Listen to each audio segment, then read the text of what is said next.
The Venerable Don Bosco, the Apostle of Youth, by M.S. Pine.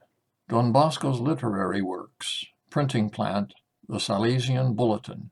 I have said that Don Bosco wrote over 100 books. No one ever believed more devoutly than he in the apostolate of the press. The spoken word first, in season and out of season. How beautiful upon the mountains are the feet of them that preach the gospel of peace, was verified daily in his life, as well as in the lives of all his followers in the ways of St. Francis of Sales. But after that, and the cares, spiritual and temporal, of his beloved family had been attended to, every leisure moment was given to writing or to thought and conversation preparatory to it. Oliver Wendell Holmes was one day talking with a few friends, and an enchanted hour slipped by in listening to his oracles of wisdom and experience, drawn from the study of his fellow men. One of his hearers said, with regret, "Dr. Holmes, would that all you have said to us were in print, that it might benefit thousands." "Perhaps it will be some day," answered the doctor, laughing. "I have a way of roughing out my thoughts to my friends before they appear before the public eye." Don Bosco had a goodly share of that wisdom, so that his leisure hours of converse, as well as his hours of prayer, contributed generously to his written page, and swelled the number of his books almost to miracle. And besides, Don Bosco never wasted time.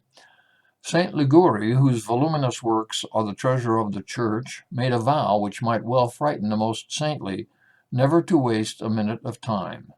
And I have often thought that vow was like the fiery chariot of Elias, which bore his soul up to heaven to witness the glories of divine love, and then, returning to earth, sped him over its vast spaces, scattering his pages. So many sparks of fire to kindle heavenly love in the hearts of men. I really believe if we could enter into the secret world of Don Bosco's life in God, we should find that vow or its equivalent there written in the heart of Jesus. For he, too, scattered his burning pages over the world in miraculous haste and number and spiritual variety. He did not aim at the world's admiration in his choice of word and phrase.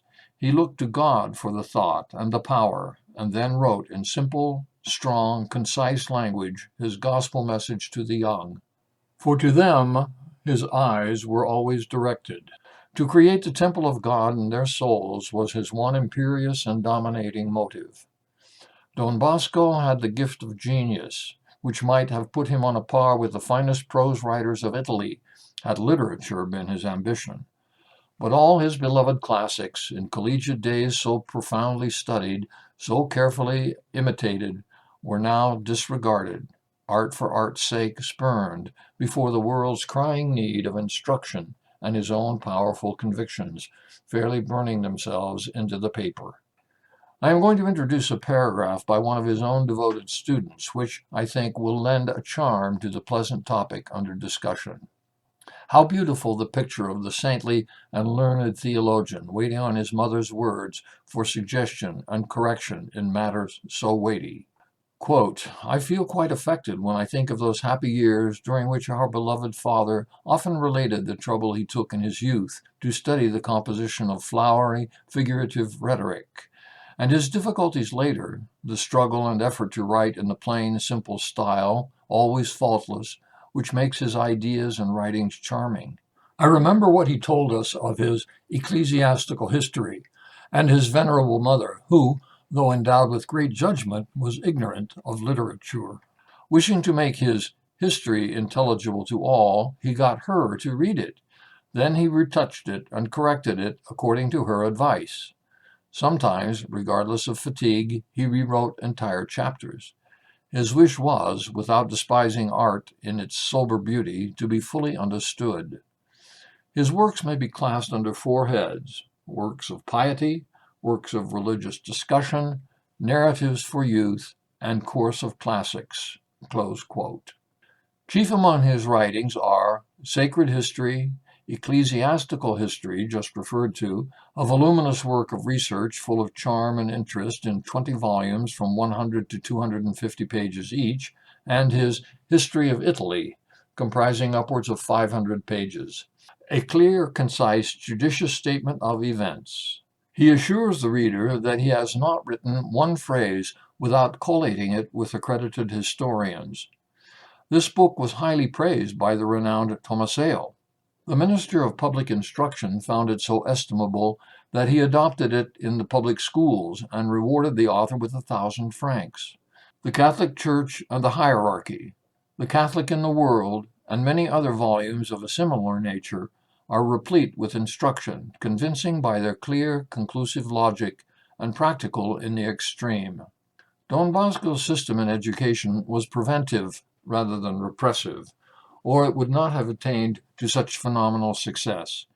Here is his secret, laid down in his rule. Frequent confession, frequent communion, daily Mass, these are the pillars which must support the whole edifice of education. The confessional was an educative power with Don Bosco, which can hardly be conceived. He spent long hours of day and night in the church or at the end of the homely Valdoco corridor, one arm generally around the boy penitent to encourage him. Daily communion was with him the open door to every heavenly virtue, and through it he led his disciples and made them saints.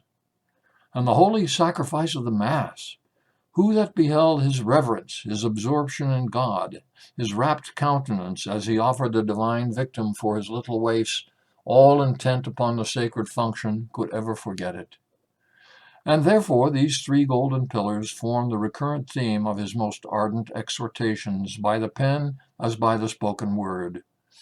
He inculcated these lessons by every form of literature, by graphic pictures of the love of Jesus, doing away with all fear and distrust. Arithmetic Made Easy is only one of many titles that have a pleasant sound for students' ears, for his pen was ever, quote, a scrivener that writeth swiftly, close quote, and lovingly to ease their labors. With his stories for youth, his biographies, and his religious and moral fiction, our readers have already made acquaintance. And he was no less expert in the dramatic art, having published several excellent plays for public performance by his boys. From primer class to professor's diploma, religion was the spirit that dominated every study in Don Bosco's curricula. Popular treatises on science, which ignore the creator of all things and present purely material ideas to the young, were superseded by carefully prepared works which elevated the mind and trained the heart while teaching the marvels of creation. Mythology he abhorred. Shame on mythology. These are his strong words. Nature in its beauty, life in its reality, history in its immortal pages supply an ample fund of examples and comparisons, provided the professor takes some personal trouble. In making humanists or scholars, his principle was to make good Christians. He would have the De Officiis of St. Ambrose by the side of Cicero's De Officiis, and St. Cyprian's rhetoric a companion to Pro Archia and Pro Marcello.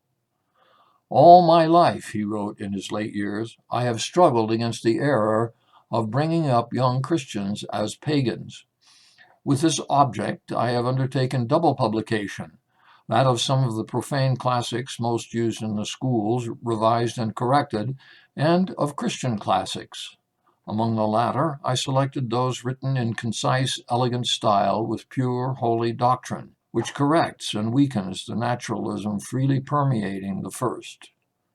To restore Christian authors to their place, to make pagan authors as harmless as possible, are the ends I have had in view in all the works I have undertaken. And Don Bosco encouraged literary talent wherever he found it, so that from his schools emanated celebrities in the various departments of literature.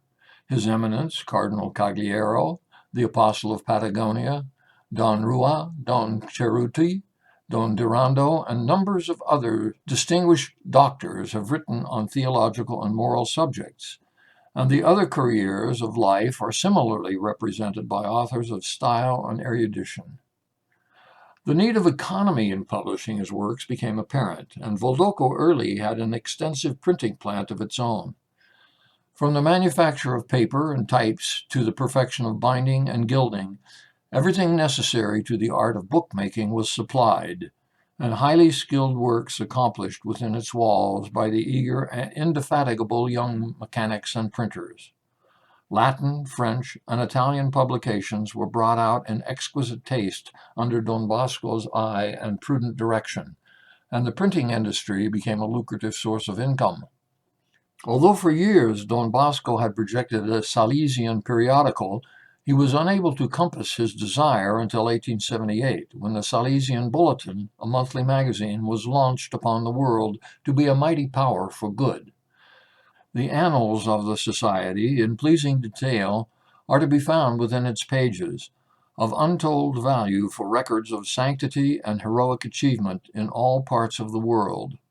The Salesian Bulletin, still issued from Valdocco, Turin, is now published monthly in 9 languages: Italian, English, French, Spanish, German, Polish, Portuguese, Hungarian, and Slavonic, comprising a total of 350,000 copies.